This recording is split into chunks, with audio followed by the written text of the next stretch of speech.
A Hall of Famer just sent shockwaves through the NFL without raising his voice, without calling anyone out by name, and without breaking a sweat. But make no mistake, the message was loud enough to shake the walls inside the Cleveland Browns facility. Because when Joe Thomas speaks, people listen. And what he just revealed about this team isn't just a critique, it's an indictment.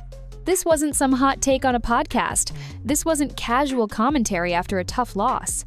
This was a calculated, devastating breakdown of how the Browns are failing their future. Not tomorrow, not next season, right now. And at the center of it all, a rookie quarterback who should have started weeks ago, a defensive legend making history in silence, and a coaching staff that might have just made a mistake so bad it could cost them everything. But to understand how we got here and why what Thomas said matters more than many, realize we've got to start with one name: Shadour Sanders. You knew right away. The moment the ball left Shadour Sanders' hands in that pocket, calm, precise, deliberate, it felt different. Not just hype, not just potential. It was real. This was what a franchise quarterback looks like when everything finally clicks. And the numbers? Solid. The decision-making? Impressive. But the eye test? That was undeniable.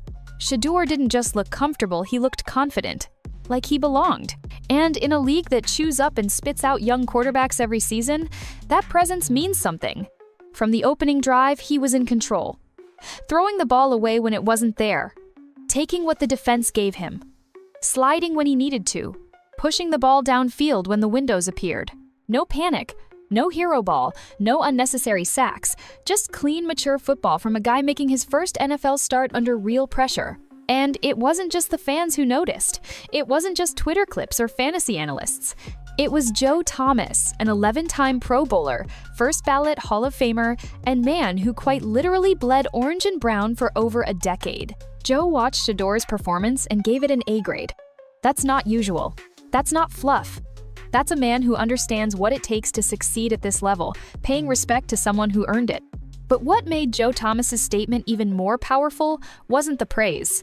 It was what came after. Because right after applauding Shadour Sanders, Thomas said something that completely flipped the conversation and sent a not-so-subtle warning shot straight through the Browns' coaching staff. There's no reason to go back to the other guy. No hesitation. No trying to be diplomatic. Joe essentially just said that Dillon Gabriel, who had been holding the starting QB duties for most of the season, should never touch the field again. And when you break it down, how could anyone argue? For weeks, this team had been circling the drain. Stalled drives, predictable play calling, quarterback play that didn't match the moment. And all the while, Shadour Sanders waited, ready, watching, preparing. And when his number got called, he delivered. And here's the kicker. This wasn't even Shadour's first appearance of the year. Just 2 weeks ago, in limited action against the Ravens, he showed flashes. You could see the timing, the arm strength, the scrambling ability. The potential was clearly there. The coaches saw it too. They had the footage, they had the data, they had the opportunity to start building something real. But instead, they went right back to Gabriel. Like nothing happened. Like the problem wasn't obvious.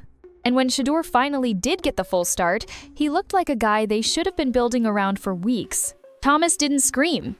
He didn't throw blame. But his message was devastatingly simple. The coaching staff had a guy that could move the chains, energize the huddle, push the ball, and protect it, and they still chose someone else. Let that sink in.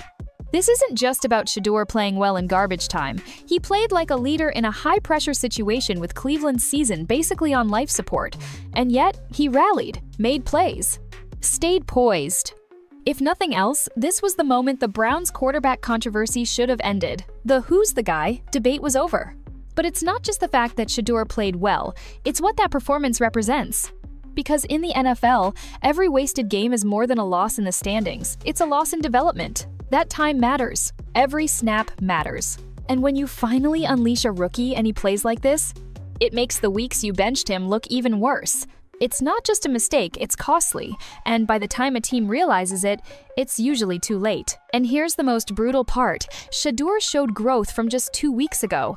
That means this development was already happening. Progress was in motion. And the coaching staff saw it, then put it right back on the shelf. That's why this isn't just a success story, it's a crisis. Because it proves something incredibly dangerous. The coaches had the right piece in their hands and didn't want to play it. Whether it was loyalty to a veteran, fear of change, or some outdated concept of rookies earning it, whatever the reason it backfired. And Joe Thomas knows exactly what that means. That's not coaching, that's insanity. He said that. You don't have to twist the quote. You don't have to guess what he meant. He called it what it was. A Hall of Famer just called out the entire quarterback decision process in Cleveland and didn't leave any room for excuses. He wasn't just praising Shadour, he was burying the people who kept him on the bench. And that's what makes this moment feel so massive.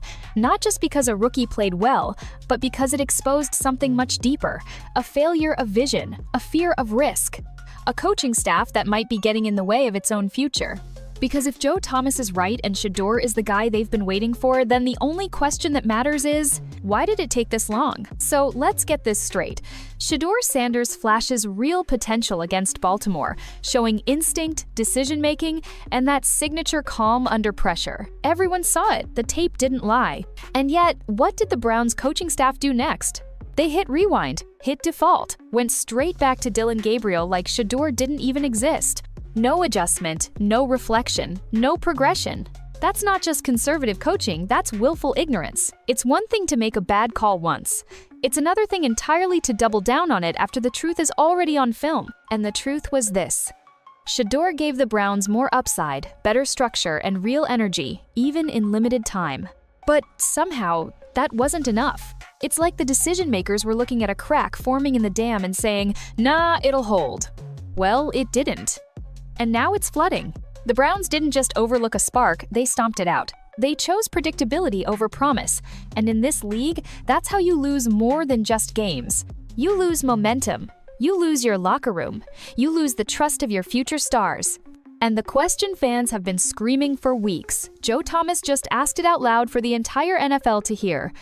Why the hell did it take this long to start Shadour Sanders? Not polite, not subtle. And that's exactly why it landed like a bombshell. That question is the elephant that's been standing in the middle of Berea since week 7, and nobody wearing a headset has been willing to answer it. Because here's the part that stings. Shadour is a rookie. The whole point of his first season is development, growth, reps, chemistry. You don't delay growth for no reason. You give that kid time. You let him struggle. You give him space to improve. And the moment you see legitimate signs that he's picking it up, you lean into it. But Kevin Stefanski and his staff pulled the plug before it even got started. Why? Ego? Loyalty to a veteran? Fear of admitting they were wrong? Maybe all three. But don't confuse that with leadership. That's not discipline, that's denial. And Joe Thomas didn't need to drag names or drop accusations, he just laid out the timeline.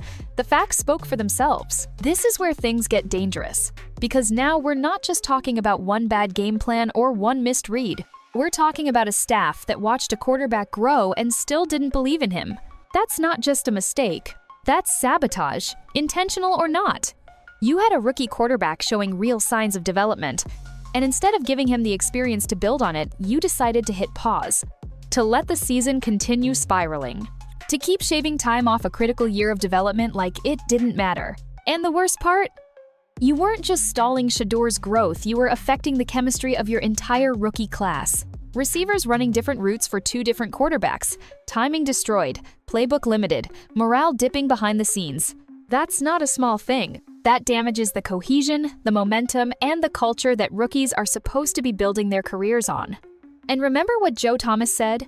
This isn't about veterans. The old guys know how to clock in, do their jobs, and cash their checks. Losing doesn't break them. But the young guys? They're the ones you worry about. They're the ones who stop believing in the system when the people in charge treat progress like it's optional. When their best players get ignored. When politics outweigh performance. When you take a halfway dead season and make it worse by refusing to give the future a fighting chance. That crushes confidence, it poisons development, and it creates something far more dangerous than a losing record. Learned hopelessness. If you're a young receiver, how do you trust the system when the better quarterback is sitting on the bench? If you're a rookie running back trying to find rhythm, how do you build that with a QB carousel going on behind you? If you're Shadour Sanders himself, how do you develop mentally and mechanically when every rep is treated like a maybe? That's why Joe Thomas wasn't just venting. He was warning, because this isn't just about picking the wrong starter. It's about a pattern, a habit of prioritizing control and routine over instinct and flexibility.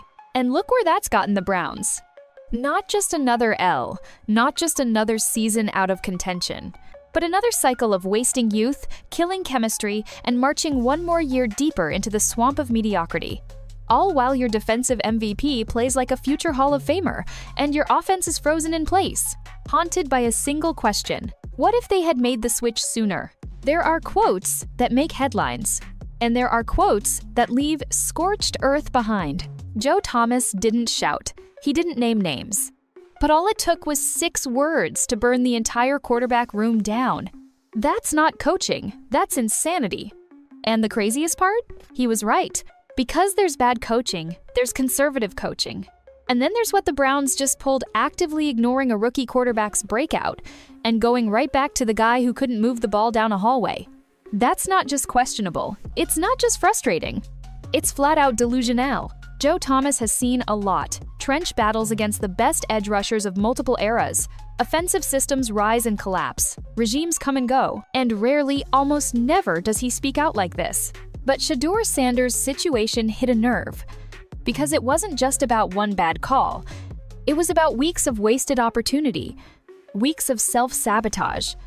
And weeks of watching a team spiral downhill while the solution stood homeless on the sidelines. Imagine that a rookie quarterback comes in, does exactly what your offensive system needs, avoids sacks, protects the football, extends plays without forcing them, pushes the ball downfield but doesn't turn it over. And instead of building momentum, instead of installing him as the new foundation, you pull him? For what? For a quarterback whose only consistency has been mediocrity? Let's be honest, this wasn't about game strategy. This wasn't about fit. This was about ego. This was pride. This was stubbornness hiding behind the word process. This was a coaching staff refusing to admit that a 4th-round rookie might already be better than their carefully chosen starter.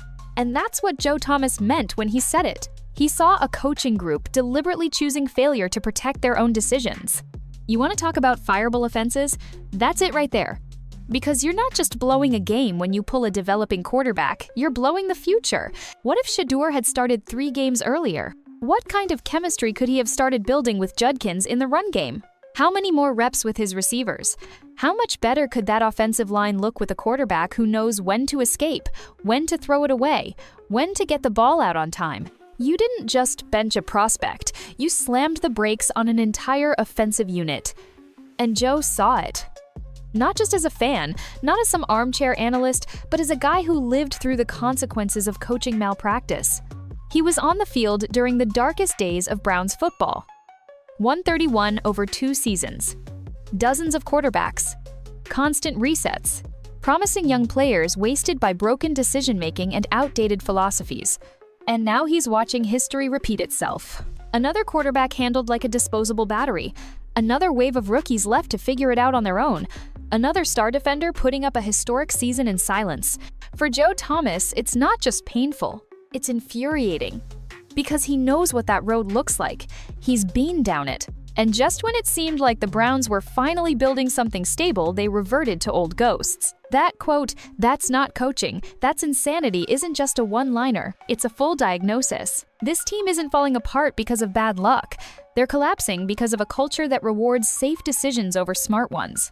Because someone in that building, more than one someone, looked at Shadour's growth and said, "Let's give it a few more weeks. Let's not upset the rhythm. Let's not make a move that might look desperate." But here's what they missed. The season was already lost. This wasn't a team pushing for the playoffs. This wasn't about momentum. This was about one thing: development. Grow your rookies. Form identity. Let your future leaders learn how to lead under fire.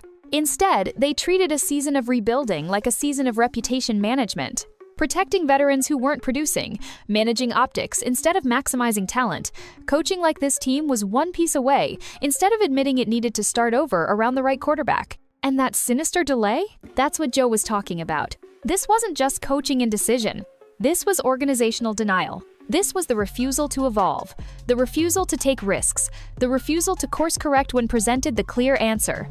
And worst of all, this is how you ruin talent before it even matures. You don't just stunt development, you kill belief. In the system, in the staff, in the process. And once that trust is gone, you can't coach your way back from it. Joe spelled it out, calmly and clearly. And it stung, not because it was harsh, but because it was undeniably true. Shadour was ready. The coaching staff wasn't. And now a simple failure to commit has turned into something much bigger, a full-blown indictment of how this team handles its future, its rookies, and its identity. And the worst part? The longer they ignore it, the harder it becomes to fix. At this point, it's not even about Shadour Sanders anymore. Because if it were just one player being mismanaged, we could maybe write it off as a misread, a mistake, a lesson to be learned. But it's not just Shadour, it's the entire rookie class. And that's where this gets dangerous, because what we're watching in Cleveland right now isn't just poor coaching. It's active sabotage of a future that could have been special. Let's talk about Quinshon Judkins, a back with rare vision, elite instincts, that freak-level ability to stop, plant, redirect, and turn nothing into something. Judkins hasn't just shown flashes, he's shown freakish potential. Joe Thomas even said it himself. You can't teach that kind of cut vision, that's God-given. But what's Judkins been running behind? A broken offensive line. En inconsistent quarterback carousel. No rhythm, no tempo, no cohesion. Every run call feels like a coin flip. Every series, a new variable. Every read option, ruined by defenses that didn't respect the quarterback until Shadour stepped onto the field. And now Judkins is being asked to develop into a franchise back under circumstances where success is nearly impossible. This isn't development. This is damage control. And it's not just him. Let's talk Harold Fannon Jr. Big body, sticky hands, fluid route runner, a wide receiver who's already creating separation in tight windows, and who had real chemistry with, guess who, Shadour Sanders. But how many missed reps did that chemistry cost them? How many breakdowns in timing from switching QBs week to week? How much confidence gets chipped away when you're open and not even being targeted? Let's be honest. Every time a rookie looks great in a lost season, there's a narrative fans love to run with. At least the young guys are flashing. But flashes aren't enough. These guys need to build muscle memory, real chemistry, adaptation, reps that matter. Because what the Browns just wasted wasn't just time, it was developmental gold. Every week they delayed handing the keys to Shadour was another week they denied these rookies the chance to build a future together. A future with identity, rhythm, and trust. You can't simulate game speed in practice. You can't build chemistry from the bench. You can only build that when the whole system is clicking. When the quarterback understands his weapons. When the line knows how long he holds the ball. When your receivers aren't guessing which quarterback will throw to them on Sunday. Instead, they gave them chaos. Two different quarterbacks. Two completely different cadences, reads, and tendencies. Two entirely different versions of what leadership even looks like. And worse, one of them clearly wasn't the answer. So why did the coaching staff push forward with the wrong one? Why did they let every young player on that offense operate in a system they had to know wasn't working? Answer: because they thought it didn't matter. They figured the season was lost. So who cares whether it's Dillon Gabriel or Shadour under center? But they couldn't be more wrong. Because even in a 3-11 season, everything matters to a rookie. Mentally, emotionally, psychologically, these are foundation-setting weeks. This is where future leaders start to separate from role players, where bonds form, where you learn, not just how to play in the NFL, but how to survive in it. And the Browns denied their rookies that vital experience. They denied them the feel of winning together, the momentum of stringing drives, the feedback loop of real in-game growth. They weren't just robbed of film, they were robbed of belief. Belief in what they can be together. Belief in who's leading the huddle. Belief that the guys calling the plays actually care about building something. And when that belief fades, so does the edge you need to survive in the NFL. Joe Thomas alluded to it without shouting, without dramatics. It's the young guys you worry about the most. And he's right. Because losing is hard. But learning to accept losing? That's lethal. Rookies are emotional sponges. If they spend their first year being ignored, benched, mishandled, or overlooked, it changes them. They stop expecting competency. They stop expecting leadership. They start shutting down emotionally before they've even hit their ceilings. That's what's quietly happening in Cleveland. This rookie class had all the tools to be the most exciting young core the Browns have had in over a decade. They had speed, balance, versatility, and in Shadour, a quarterback to grow with. But instead of letting them rise together, the coaching staff dragged them backwards down into the same hole this franchise has been trying to climb out of for 20 years. This wasn't just a missed opportunity. It was a theft of time, of growth, of identity. And the most disgusting part? It might already be too late to fix. Joe Thomas knows exactly what rock bottom looks like. He's been there, lived it, played through it. In fact, he started through it one down at a time, never missing a single snap, while the Cleveland Browns spiraled into the worst two-year stretch in modern football history, 1-31. 1 win, 31 losses. You don't forget that, not when you're on the field. Not when you watch young talent break down right next to you. Not when you carry a franchise on your back alone. And now, years after his retirement, Joe Thomas is watching something chillingly familiar unfold right in front of him. He's watching the early symptoms again. Talented young players who lose games they deserve to win. Coaches playing not to lose, instead of coaching to grow. Locked potential. Stalled chemistry. Quiet locker rooms. A team full of players who believe and then get slowly taught they shouldn't. The trauma of 131 never really left Cleveland. The wound just scabbed over, and now it's being peeled right back open. Because what's happening now isn't a new mistake, it's an old lie in a new uniform. You can almost hear Joe's voice crack under the weight of it. It's the young guys you worry about the most. He said that because he's seen what happens when you don't. He lived through it. He watched as promising young talent entered the league with fire, hunger, optimism, and left the same exact building defeated, not because of their talent, but because they were thrown into chaos with no structure, no identity, and no one willing to fight for their development. That's the real danger of losing at the NFL level. It's not just about records or playoff contention. It's about psychological erosion. It's when you lose so often that your mindset shifts from winning to just surviving. And survival doesn't build dynasties. It doesn't build chemistry. It doesn't build leaders. Joe Thomas watched it tear down an entire generation of Browns talent, and now it's happening again under new faces, but the same exact system dynamics. Take a second to think about what that does to your mentality as a rookie. You come into the NFL expecting structure. You expect the people in charge to protect your progress. You believe that if you work hard and execute, they'll put you in position to succeed. But when that's ripped away from you, when your QB is benched for reasons that have nothing to do with performance, when your offensive game plan shifts week to week with no clue who the identity guy actually is, you stop trusting. You stop caring. And worst of all, you stop developing. That's exactly what happened to so many Browns rookies during the 131 era. Players who came in with fire got smothered by failure, confusion, and neglect. And now, Joe sees that fire flickering again in this class. Shadour, Judkins, Fannon Jr. /Indo. He sees the raw desire to win. He also sees a coaching staff extinguishing it week by week. Because this is what bad coaching really looks like. It's not just bad decisions in-game. It's what comes after them. The ripple effect. The realization you've bet on the wrong things for too long. The slow, crushing damage to your foundation. That's what broke the Browns after 2016. And Joe isn't going to sit by and watch it happen all over again. So when he says the quiet part out loud without directly naming people, it's not just analysis. It's anguish. It's warning. It's personal. And that hits different. This isn't some football analyst passing judgment from the outside. This is a Hall of Famer who bled for this franchise, who gave everything to this team, and who refused to leave Cleveland even when it was burning down around him. He stayed. He believed. He endured. And now he's watching another group of talented young players get pulled into the same pit. It's not just painful, it's unbearable. Because those 131 years weren't just a record, they were a culture. A culture of trauma. A culture of numbness. And when that culture cozies its way back into your locker room, you don't realize it right away.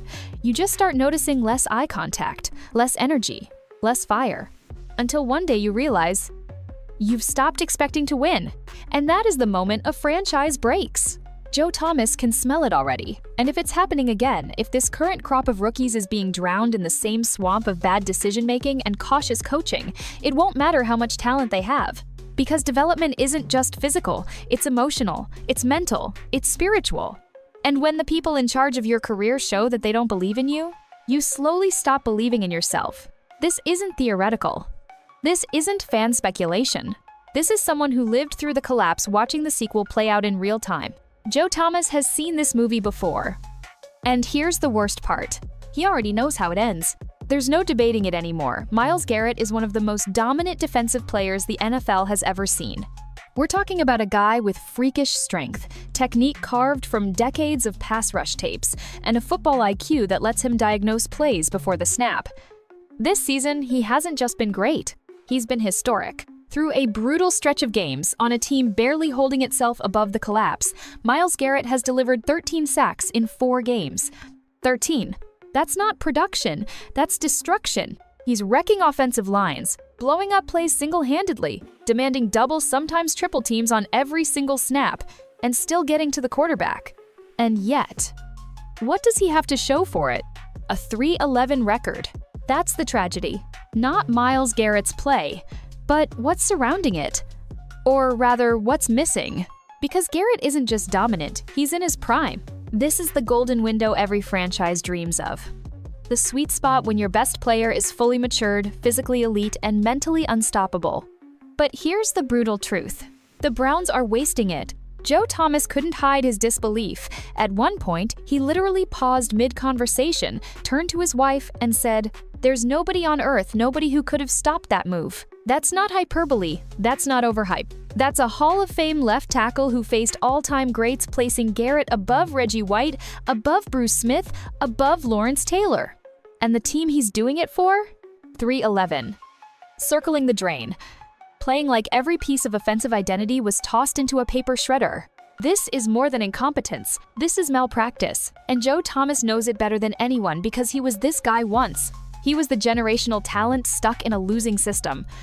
He was the elite veteran giving maximum effort for a franchise that couldn't get out of its own way. And now he's watching Myles Garrett go through the exact same thing. A once-in-a-lifetime defensive force. Playing out of his mind on a team stuck in neutral. It's not just frustrating, it's soul-crushing. Because Garrett's not 23 anymore. He's not the young guy learning the league. He's 28. He's in that short, high-impact period where everything clicks. If you're lucky, you get 3-4 years of this version of a defensive player before the engine starts to wear down, and the Browns have already torched 2 of them. You think those seasons come back? You think Garrett can recreate this dominance at 31?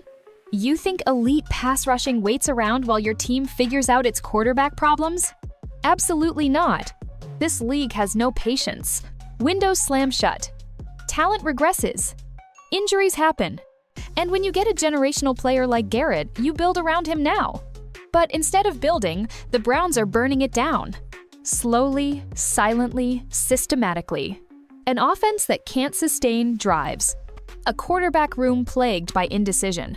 Coaching hesitating week after week to even start the future everyone else can already see. And the consequence? Garrett is breaking records in empty stadiums. Dominating in games that don't matter, getting 3 sacks a night while his offense racks up 3 and outs. How long do you think he puts up with that? How long do you think a competitor that fierce accepts losing just because the other side of the ball is in chaos? The clock isn't just ticking on this season, it's ticking on Myles Garrett's patience. Joe Thomas knows that pain. He knows what it's like to sacrifice Hall of Fame level performances while your team reboots for the 5th time in 6 years. He knows the ache of carrying dysfunction and having your prime vanish in the middle of it. And that's why Thomas isn't yelling. He doesn't need to. His tone already says everything. Not again. Not to Garrett. Not to this talent. Not this time. But the parallels are impossible to ignore. Garrett is mirroring exactly what happened to Joe's historic greatness trapped in an organization that's too stubborn to evolve. If the Browns were even halfway competent, if they had pulled the trigger on Shadour weeks ago, committed to building identity, started matching up that elite defense with just passable offense this year wouldn't be wasted. It wouldn't be salvaged, but it would be purposeful. Instead, it's another year flushed, another monster season from Garrett sacrificed to mismanagement. And if you listen to Joe Thomas closely, the message is clear. We've already done this once, and we are doing it again. The Browns aren't just letting down a young roster. They're wasting the defining legacy of arguably the best defensive player Cleveland has ever seen. And if they can't get their act together, if the people in charge don't change the way they manage talent at every level, Garrett will go down as another Cleveland legend who gave his best years to a franchise that never figured it out. And that should scare the hell out of everyone in that building. By now, you'd expect someone to say it out loud, to drop the name, to aim the blame, to finally say what everyone in Cleveland is already thinking: this is on Kevin Stefanski. But Joe Thomas didn't do that. Instead, he did something far more devastating. He made his point without ever saying the man's name. And let's be clear, that wasn't an accident. That was calculated. Surgical, deadly. Because sometimes the most dangerous criticism isn't loud, it's subtle. And what Joe did in this interview was a masterclass in quiet demolition. He didn't attack the head coach. He elevated everyone else around the head coach. And let's break down exactly what he did and what it meant. First, he praised Tommy Rees, the team's offensive coordinator. Not once. Not casually. With detail. Joe pointed out specific rollouts, play designs, protection schemes. He broke down a particular call where the offensive line executed what looked like inside zone to the right, fooling the defense, while Shadour rolled left on a naked boot and hit the tight end in stride. It was sharp, clean, and perfectly executed, and Joe loved it. But when you're praising the coordinator's design, the player's execution, the rookie quarterback's adjustment, and entirely omitting the head coach, that's not praise. That's indictment. It's like watching someone sell a house by hyping up the appliances, the furniture, the landscaping, and saying nothing about the foundation. It tells you everything you need to know. Joe didn't even have to mention Stefanski because the absence was louder than any critique could have been. And there's a reason this hits different. Kevin Stefanski is not just the head coach, he's the offensive play caller. He's the guy who's supposed to bring structure, innovation, identity. He's a two-time Coach of the Year. He's the so-called offensive genius, hired to turn raw potential into real production. This is his system, his roster, his quarterback decisions. So why isn't Joe giving him any credit? The silence is deafening. Because when you praise everyone except the man who's supposed to be leading the operation, you're drawing a straight line to the problem. And that line leads to Stefanski's door. The Browns have been stuck in neutral for weeks. Lost offensive identity. Questionable quarterback loyalty. Zero growth in systems that should evolve every game. And now we find out the best offensive calls probably weren't even his. Joe even highlights the O-line adjustments, tight end schemes, and mismatches created by motion. All staples of Tommy Rees's design, not necessarily Stefanski. And here's the twist. When Joe praises Rees and the other assistants, he's not just giving credit. He's isolating Stefanski, letting the audience ask the question without asking it himself. If the coordinator is doing everything right, and the quarterback is playing well, and the rookies are flashing, then who exactly is responsible for the dysfunction? There's only one answer. The guy who refused to play Sanders weeks ago. The guy who held on to Dillon Gabriel while the team crumbled. The guy who's been sitting on one of the most talented defensive rosters in football and still can't win 4 games. Kevin Stefanski. Joe Thomas knew what he was doing. By not saying it, he said everything. And to be honest, that silence is louder than any angry rant could have been. Because this isn't about frustration. It's about trust. And Joe just quietly told the world he doesn't trust the coaching anymore. He trusts the rookies. He trusts the coordinator. He trusts the system when it's built around the right players. But the man making the final call? The one with his finger on the button? Joe left his name off the list. And when a Hall of Famer does that on purpose, people notice. This wasn't a headline moment. It was deeper than that. Because if you've been around this game long enough, you understand. When leaders underperform, legends don't have to scream for attention. They just shift the spotlight away from the man in charge and onto the ones actually getting things done. And that's how you know it's over. When guys like Joe Thomas go diplomatic, it's not because they're pulling punches. It's because they know the evidence speaks for itself. So what does Cleveland have after 5 years of Stefanski? A generational pass rusher wasting his prime. A rookie quarterback finally getting his shot 10 weeks too late. An offensive staff Joe Thomas is covertly separating from the decision maker, and a pattern repeating itself. One mistake at a time. The final message is simple. Joe didn't have to say it because you already know. This is where accountability has to start. After all the failures, all the wrong decisions, and all the wasted weeks, the real question rises above the noise. Is any of this still fixable? And that's not a rhetorical question. That's the one that should be keeping every decision maker in Cleveland awake at night. Because somewhere inside this 311 mess, there's still something worth saving. The flashes from Shadour Sanders weren't just rookie luck, they were evidence. Evidence that the Browns might have finally found a quarterback with poise, leadership, and command of an offense. The exact kind of young arm you build around, not bench. Quinshon Judkins, already putting defenders on skates with NFL-ready vision.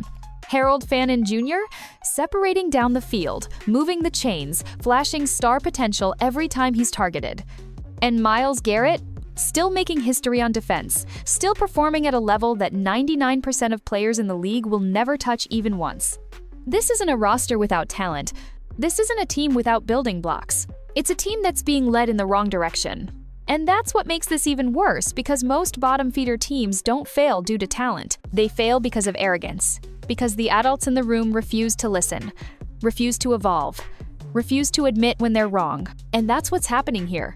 The Browns aren't broken beyond repair, but they are dangerously close to destroying themselves internally through ego, fear, and indecision. That's why Joe Thomas didn't raise his voice. He doesn't need to. The damage is already happening, piece by piece. He's been there before. He's lived it, bled through it, and watched promising young talent get crushed under the weight of coaching mistakes and front office delusion. And he's calling it early now because he knows what it looks like at the end of the road. He knows what happens when rookies stop believing. When elite veterans start wondering if they're wasting their career. When the coaching staff loses the locker room not through yelling, but through silence, through stubbornness, through inaction. This right here, this window, might be the final moment where everything can still be redirected. But that won't happen unless leadership finally answers the one thing they've avoided since week 1. Accountability. Not pass the blame press conferences. Not vague statements about development or long-term strategy. Not another year of dragging feet and hiding behind schemes that stopped working 5 losses ago. The Browns need to own what happened. They wasted time. They let a rookie rot on the bench while the season fell apart. They played not to lose and lost everything anyway. If that pattern continues, if they lock back into the same routines, same decisions, the same play-it-safe mindset that created this mess, it is not fixable. You can't keep lying to yourself in the NFL, not forever. Eventually, the roster loses trust. The fans stop caring. The stars look for exits. And rebuild becomes your permanent status. But if Stefanski or whoever takes responsibility from this point forward is willing to own the story, change the pattern, and actually commit to this youth movement, there's hope. Start Sanders. Let him cook. Let his chemistry with Judkins, with Fannon, and with this offensive line develop under real pressure. Build the playbook around him now, not later. Use these next 3 games like a lab. Throw out conservative offense, try tempo, motion, RPOs. Call plays that help your rookies learn who they are, because right now, they have no identity at all. And on defense? Ride Garrett like the rare war machine he is. Design a system that maximizes his chaos and builds confidence around him. Because he's still giving you every snap and you're not going to get 5 more years of this version of Myles Garrett. Maybe 3, if you're lucky. That's why this clock is so much bigger than this season. This isn't about picking a starter. It's about finally choosing a direction. Joe Thomas sees what's possible here, and more importantly, he sees what's at risk. And make no mistake, that's the only reason he even said anything at all. He's not a hot take guy. He's not looking for drama. But he's watching this team walk the exact same road he walked over a decade ago, and no one's stopping it. So he decided to speak up, not to attack, but to warn. Because the future of this team doesn't hinge on talent or potential. It hinges on whether this front office has the courage to admit they got it wrong and fix it now, before it becomes irreversible. So, can this franchise still be saved? Absolutely, but not with the same thinking that broke it in the first place. And the more they wait to act, the more time, talent, and belief they lose. This was never just about Shadour Sanders starting a game. It wasn't just about Joe Thomas liking a rookie quarterback, or getting excited about Quinshon Judkins, or praising Tommy Rees for a well-called game. It was bigger than that. This was a quiet indictment from one of the most respected voices in franchise history about what's really going on inside the Cleveland Browns. And once you read between the lines, you realize We've seen this before. The names have changed. The playbooks are newer. Even the uniforms are cleaner. But underneath, it's still Cleveland. Still stuck. Still searching. Still taking too long to make the right decisions. Still protecting the wrong players. Still betting on pride and process instead of momentum and reality. The Browns didn't just waste the start of the season. They wasted growth. They wasted chemistry. They took a rare, exciting rookie class full of athleticism, talent, and upside, and kept it in neutral because the head coach refused to shift gears. They ignored a young quarterback who proved he was ready. They delayed a rebuild that could have had real identity, and they threw away weeks of valuable development as if those reps somehow didn't matter in the middle of a 3-11 collapse. That's not just poor management, that's generational damage, because this league doesn't wait for you. Shadour doesn't get those early reps back. Judkins doesn't get to recreate those early game carries. Fannon won't get to rebuild that missed chemistry in week 4. Myles Garrett? He's clocking in like a future Hall of Famer, while the franchise around him keeps clocking out by halftime. This isn't just about this season. This is about what this season is doing to everything after it. That's why Joe Thomas didn't need to scream. He just laid it out with brutal clarity without raising his voice. That's not coaching, that's insanity. And he's right. Benching a rising rookie after he showed signs of growth? That's not strategy. Giving away half the season to a safe quarterback who couldn't move the offense? That's not patience. Wasting prime years of the most dominant defender in football with no urgency on offense? That's not unfortunate. That's unacceptable. And the silence in Joe's voice says everything. Because when a Hall of Famer praises every piece of the offense except the man at the top, he's not just reviewing film, he's sending a message. He's telling the fans, the players, and the people in charge, we've been here before. And we're going back. This is how it starts. You lose a few games, then you lose your identity. You second-guess moves, then stop making them altogether. You play not to lose, and suddenly you're irrelevant again. And it all happens quietly until someone like Joe Thomas finally breaks that silence. So what now? You start Shadour Sanders. Every game. No hesitation. You commit to this rookie class, let them build, fail, and grow together. And you fix whatever is broken at the top because the same voices leading this team made the wrong choice too many times to be ignored again. There is no more debate. There is no more competition. There is only action. Or collapse. Because one Hall of Famer just told the city of Cleveland exactly what's wrong, and he didn't need a single headline or hot take to do it. He just walked the audience through a nightmare he's lived once before. And this time, he's not staying silent. If the Browns listen, maybe there's time to fix it. But if they don't, this season, this coaching staff, and this rookie class will become just another chapter in the endless tragedy of Cleveland football. 3 wins, 11 losses, a wasted rookie quarterback, a shattered opportunity, and the best defensive player in the league screaming through sack records into silence. This isn't commentary. This isn't criticism. This is an indictment. And Kevin Stefanski better be listening. Because the clock is no longer ticking on the season. It's ticking on his entire tenure.